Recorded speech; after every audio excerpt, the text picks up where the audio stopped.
क्या आप भी आपके 30s या 40s में हैं और आपको ऐसा लगता है कि आपकी उम्र बढ़ रही है, तो ये वीडियो है आपके लिए।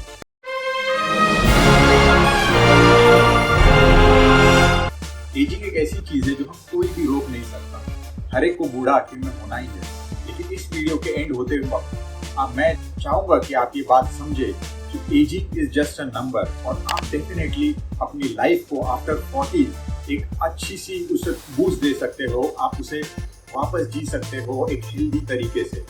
बढ़ती उम्र को हम रोक नहीं सकते। हर एक को बूढ़ा होना है, उसमें होने वाले सारे चेंजेस शरीर में हमें एक्सेप्ट करने ही होंगे। लेकिन क्या सच में एजिंग इतनी बुरी चीज है? एजिंग के लिए हमें याद रखना है कि हमें कितनी भी एज हो जाए पर हमें हमेशा फिट रहना है, हमें मेंटली स्टेबल रहना है।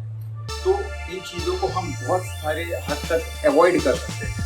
हम अपने बुढ़ापे को एक अच्छी दिशा दे सकते हैं, हम उसे एक एंजॉयबल चीज़ बना सकते हैं। हम 40s के बाद ट्राई कर सकते हैं कि हम एक हमारा बड़ा एक अच्छा वर्जन बना सके, हेल्दियर वर्जन बना सके।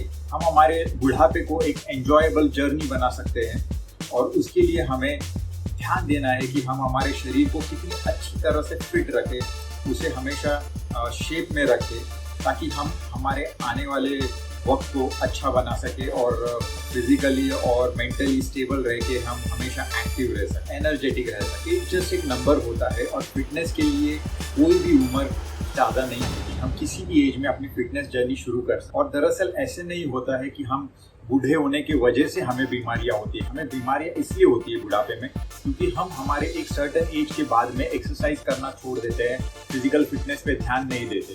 ज़्यादातर स्टडीज में ये पाया गया कि लोग 65 की उम्र के बाद फिजिकली फिट ही नहीं होते। उसकी वजह से उन्हें काम करना नहीं होता है, वो फिजिकली एक्टिव नहीं रहते, वो खुद के काम नहीं कर पाते और उसकी वजह से उन्हें बहुत सारी बीमारियां हो जाती है और वो बेड रिडन हो जाते हैं। तो ये असली कारण है हमारे तकलीफ का आफ्टर सर्टेन एज। वो बीमारी होती क्यों है, उनका कुछ कारण होता है। जैसे कि हमारे शरीर का फैट जो होता है वो ज़्यादा हो जाता है, हमारी चर्बी जो है वो बढ़ जाती है, उसकी वजह से हमारा कोलेस्ट्रॉल बढ़ जाता है, हमें कार्डियोवैस्कुलर है हार्ट की बीमारी होने के चांसेस ज़्यादा होते हैं। हमारे बोन्स जो होते हैं वो वीक होने लग जाते हैं क्योंकि हमारी फिजिकल एक्टिविटी कम हो जाती है, तो बोन डेंसिटी कम हो जाती है, तो उसके वजह से उन्हें फ्रैक्चर होने का चांस ज़्यादा होता है। हमारे बोन्स के जो जॉइंट होते हैं हमारे शरीर के, उनकी फ्लेक्सिबिलिटी कम होते जाती है फिजिकल एक्टिविटी कम होने की वजह से, तो उसकी वजह से हमें ऑस्टियोआर्थराइटिस जैसी बीमारियां हो जाती है। उसी के साथ हमारा फ्लूइड इंटेक कम हो जाता है, वर्कआउट कम हो जाता है, तो हमारे मसल्स जो होते हैं वो लैक्स होने लग जाते हैं, उनमें टोन जो होता है वो कम हो जाता है, पेन होते रहता है, जॉइंट में पेन होता है, मस्कुलर पेन होता है। साथ ही साथ हमें रेस्पिरेटरी या हार्ट की बीमारियां होने के भी चांसेस बढ़ जाते हैं। हमारे शरीर का कोलेस्ट्रॉल बढ़ जाता है, हमें बहुत सारी बीमारियां होने की वजह से हमारा बुढ़ापा खराब होता है। फिट रहने के बहुत सारे फायदे भी हैं, जैसे कि हम फिट होने की वजह से हमें कोई भी एक्टिविटी करने में कोई दिक्कत होती नहीं, तो उसकी वजह से हमारी लाइफस्टाइल रिलेटेड जो भी बीमारियां होती रहती वो होने के चांसेस कम हो जाते हैं। वो बीमारियां मैं ऑलरेडी आपको बता चुका हूँ, डायबिटीज़, हाइपरटेंशन, हार्ट की डिसीज, कोलेस्ट्रॉल बढ़ जाना, ये सारी चीज़ें होने के चांसेस कम हो जाते हैं। जैसे मैं आपको बता चुका हूँ, आफ्टर 40 आपकी बोन डेंसिटी कम होने लग जाती है और 50s के बाद तो ये बहुत ही ज़्यादा बोन लॉस स्पीडअप हो जाता है। तो उसकी वजह से आपके बोन्स जो होते हैं वो प्रोन हो जाते हैं फ्रैक्चर के लिए। तो ज़्यादातर जो बुढ़ापे में होता है बोन लॉस की वजह से ऑस्टियोपोरोसिस या जॉइंट पेन, ऑस्टियोआर्थराइटिस जो भी होता है, वो सारी चीज़ें कम हो जाती हैं। बाद में सबसे कॉमन चीज़ जो होती है वो होता है हार्ट या लंग प्रॉब्लम। हार्ट या लंग प्रॉब्लम के लिए तो आपको पता है कि आपको साइकिलिंग करनी है, ट्रेडमिल करना है, बाइसाइकिल आप बाइकिंग कर सकते हो।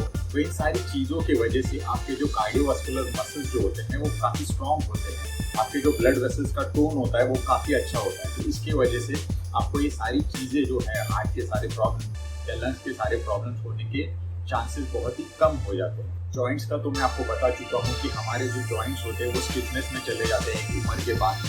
तो जितना आप फिजिकल एक्सरसाइज करोगे उनकी फ्लेक्सिबिलिटी मेंटेन रहती है और उसकी वजह से आपको जो आर्थराइटिस या आपको ऑस्टियोपोरोसिस होने के चांसेस जो है वो रिलेटिवली कम हो जाते हैं। वैसे ही मसल्स का जो मसल मास होता है वो भी रिलेटिवली एक एज के बाद में कम होने लग जाता है।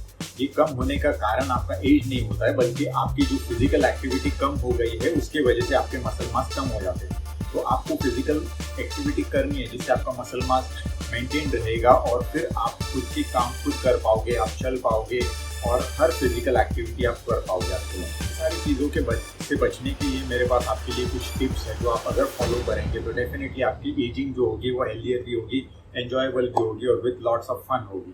तो शुरू करते हैं। आपको ट्राई करना है कि ऐसी कोई एक्टिविटी या ऐसी कोई एक्सरसाइज या ऐसा कोई फॉर्म आपको शुरू करना है जो आपके लिए एंजॉयबल हो। सबसे पहली बात तो ज़्यादातर ट्राई कीजिए कि कोई भी एरोबिक एक्सरसाइज वाला फॉर्म शुरू करें जिसमें एनी फॉर्म ऑफ कार्डियो आता है, जैसे कि आप जुम्बा कर सकते हो, एनी फॉर्म ऑफ डांस कर सकते हो, आप स्विमिंग कर सकते हो। तो इसमें होता ये है कि आपके एरोबिक एक्सरसाइज होने की वजह से आपका हार्ट, लंग सारी चीज़ें स्ट्रॉन्ग रहती है और वो क्वाइट एंजॉयबल भी होता है। दूसरी टिप जो है आपको हमेशा याद रखना है कि आपके शरीर में जो चेंजेस होने वाले हैं अच्छे, वो टाइम लेंगे। एक यंग लड़के की बॉडी जो होती है वो रिस्पॉन्स अच्छा देती है, फास्ट देती है, पर ऐसा स्लाइटली ओल्डर पर्सन आपको जो रिस्पॉन्स चाहिए वो जल्दी मिलने वाला नहीं है। पर आपको हमेशा कंसिस्टेंसी रखनी है और आपको हमेशा आपकी हेल्थ और फिटनेस का ट्रैक रखना है। आप उसे भले ही डायरी में लिख कर रख सकते हैं या कोई आप हेल्थ का ऐप डाउनलोड कर सकते हैं जो ट्रैक रखेगा कि आपकी वेस्ट साइज क्या है, आपका वेट क्या है, आपका फैट परसेंटेज क्या है। तो आपको आपकी बॉडी का ट्रैक रखना है और ये इम्प्रूवमेंट जो है वो टाइम लेने वाला है। आपको ये बात हमेशा याद रखना है। आफ्टर 40 आपको हमेशा याद रखना है कि आपको कोई भी फिजिकल एक्टिविटी डायरेक्टली शुरू नहीं करनी है, नहीं तो आप लगाएंगे जिम दूसरे दिन और हेवी वेट उठाना शुरू करेंगे जो कि बहुत खतरनाक हो सकता है। तो हमेशा याद रखिए कि कोई भी वर्कआउट या कोई भी फॉर्म या कोई भी जुम्बा क्लास शुरू करने के पहले आप ट्राई कीजिए कि आप आपके फिजिशियन या किसी भी डॉक्टर को जाके आप पहले खुद का चेकअप करा लीजिए, क्योंकि ज़्यादातर क्या होता है आफ्टर 40 आपको हो सकता है कि कोई क्रोनिक डिसीज हो सकती है जो कि सटल है, जो कि पता नहीं है आपको, तो वो डायग्नोस होना बहुत ज़रूरी है। इसलिए हमेशा याद रखिए कोई भी फिजिकल एक्टिविटी शुरू करने के पहले आपको डॉक्टर से चेकअप करना बहुत ही ज़रूरी है। अगली टिप है, मानो आपने सोच लिया कि आपको जिम ज्वाइन करना है या कोई डांस क्लास जुम्बा शुरू करना है या स्विमिंग शुरू करना है, तो आपको एक बात हमेशा याद रखनी है कि अगर मानो आपको डॉक्टर फिटनेस भी दे देता है कि आप फिट हो किसी भी फिजिकल एक्टिविटी को करने के लिए, और उसके बावजूद भी आप ट्राई कीजिए कि आप हमेशा एक फिजिकल ट्रेनर को अपने साथ में रखिए। आप उन्हें हायर कीजिए, always invest on your health. आप उन्हें हायर कीजिए ताकि वो आपको प्रॉपर कोचिंग दे पाए। आप कोई भी चीज़ गलत ना करें इस उम्र में, नहीं तो आपको उसके इल इफेक्ट्स भुगतने पड़ सकते। अगली टिप ये है कि आपको हमेशा एक्सरसाइज चूज करनी है जो आपको सूटेबल है, आपको पसंद है, आपको एंजॉयबल जो लगती है। आप हमेशा दूसरों को देखकर डिसाइड मत कीजिए कि बाबा मुझे वो आदमी बहुत मस्कुलर दिख रहा है इस उम्र में भी, तो let's start with something heavy like gym workout. ऐसे कुछ नहीं है। आपको जो सही लगे, आपको जो इजी लगे, आपको जो एकदम एंजॉयबल लगे, आपको वही फॉर्म सिलेक्ट करना है।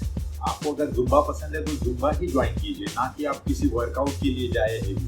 ओके, तो आपको वही चीज़ चूज करनी है जो आपके लिए सूटेबल हो, आपके टाइम को सूट करता है, आपके ऑफिस टाइम को सूट करता है, आप बॉडी टाइप है उसको सूट करता है। It is just a number.